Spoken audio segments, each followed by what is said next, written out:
Баршаңызға сәлем достар. Сіздерге осындай әдемі, дәмді, үй жағдайында дайын болатын вупи пай тортын көрсететін боламын. Бізге керекті жұмыртқа, Қазақстан шоколад, какао, қопсытқыш, құмшекер, сары май, ұн. Ең алдымен жұмыртқамызды жарып аламыз.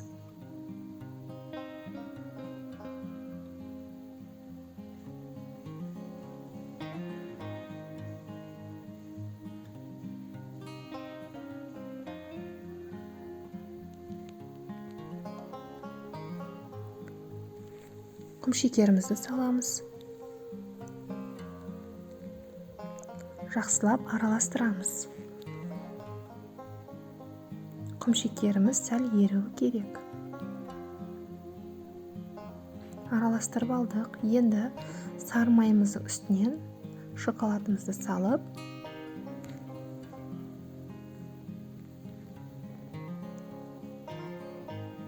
микроволновкада ерітіп аламыз.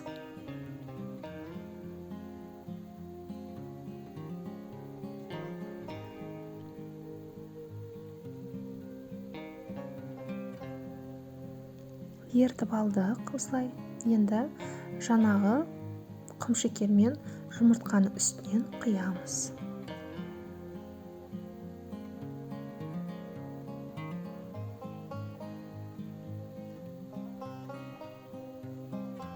Жақсылап бір келкі етіп араластырамыз.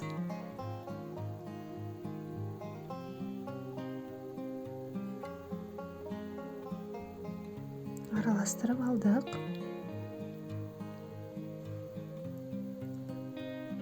Енді ұнымыздың үстіне қопсытқышымызды, какаоамызды салып, бір келкі етіп араластырамыз.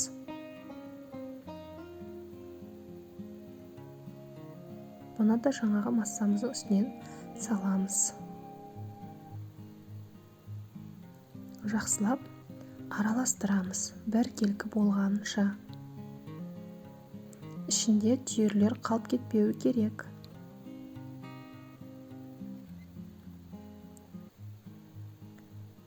Қоюлығы осындай болу керек.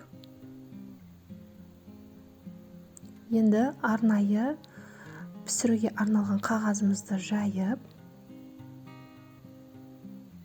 кольцомызбен домалақ етіп сызып аламыз.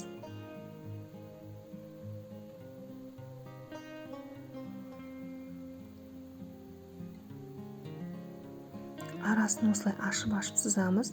Себебі ортасынан төртке бөліп қырқып аламыз.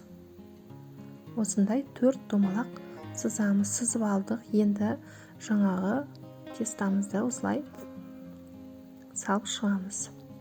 Бөліп 4-ке.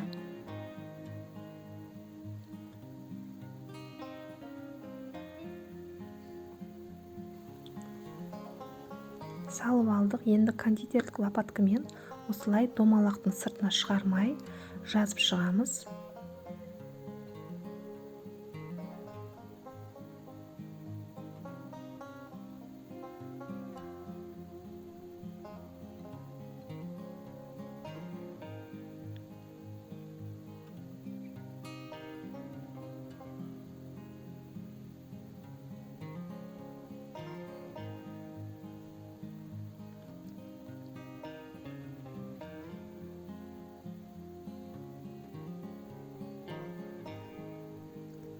Жазып алдық төртеуінде.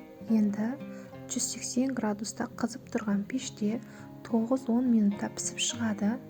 Міне осындай болып. Енді бұларды кольцомызбен диаметріне қарай, яғни 24-тік диаметрмен осылай ойып шетін қырқып шығамыз. Төртеуінің де.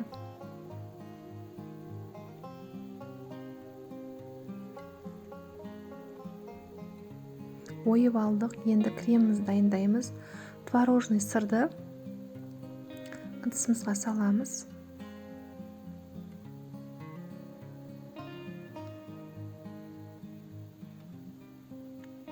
Бұның үстінен ұнтақталған шекер саламыз. миксермен жақсылап бір келкі болғанынша миксерлейміз.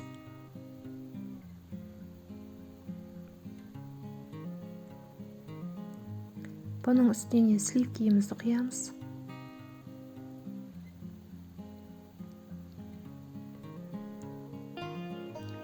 Қайтадан миксерлейміз, қою болғанынша.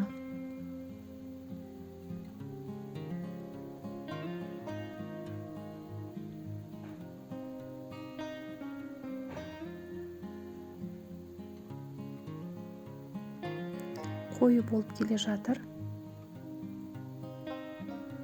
Қою болды, міне осындай болу керек қоюлығы.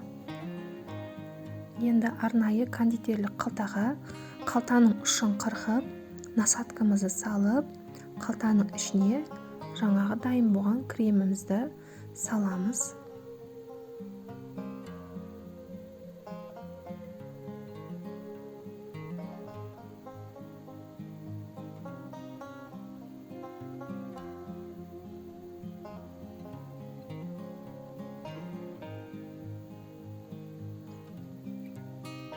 Салып алдық толтырып. Енді коржымыздың үстіне шарик қылып торт жасайтын боламыз.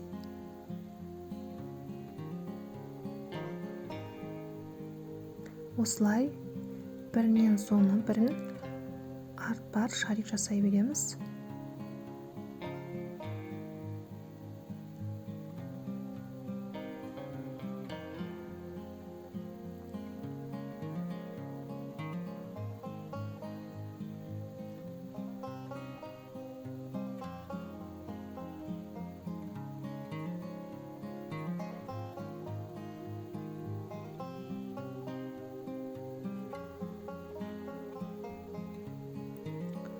Ортасына да осылай бір тегіс етіп крем жағамыз.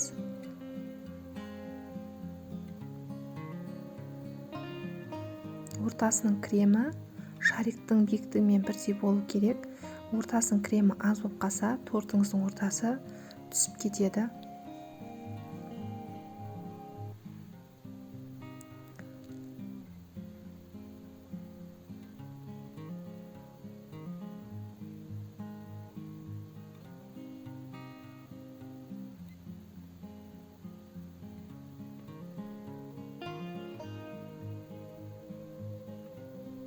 Осылай қатармен шарик жасай береміз. Бір тегіс болып шығады.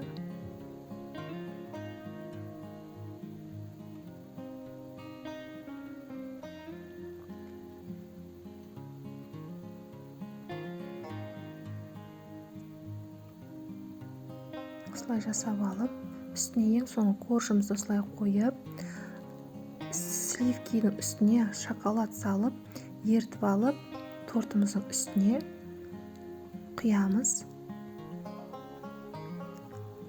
Арнайы лопаткамен осылай тегістеп жағып шығамыз.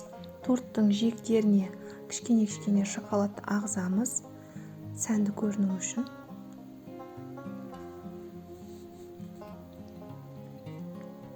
Жағып алдық, енді әсемдейміз.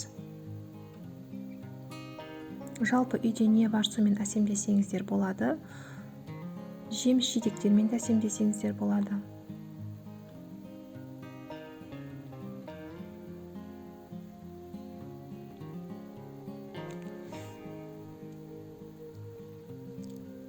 Видеом ұнап жатса, лайк, комментарий қалдыруды ұмытпаңыз. Менде бұдан да басқа әдемі рецепттер болады. Тіркеліп алыңыздар. Видеоны соңына дейін көргендеріңіз үшін рахмет.